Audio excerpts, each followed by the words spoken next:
Praise the lord.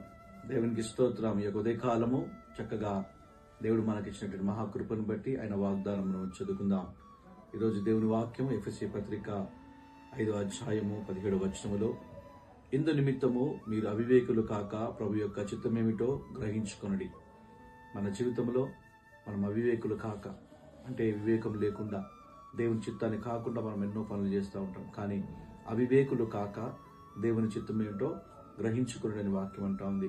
ఉదయకాలము మన జీవితంలో దేవుని చిత్తాన్ని కనిపెడుతూ ప్రార్థన చేస్తూ ప్రభుని అడుగుదాం. ప్రభువా, నీ చిత్తము నా వివాహ విషయంలో, ఉద్యోగ విషయంలో, వ్యాపారము, నా భవిష్యత్ విషయంలో మీ చిత్తం ఏంటని కనిపెడితే ప్రార్థన చేస్తూ మనం ప్రభుని అడుగుదాం.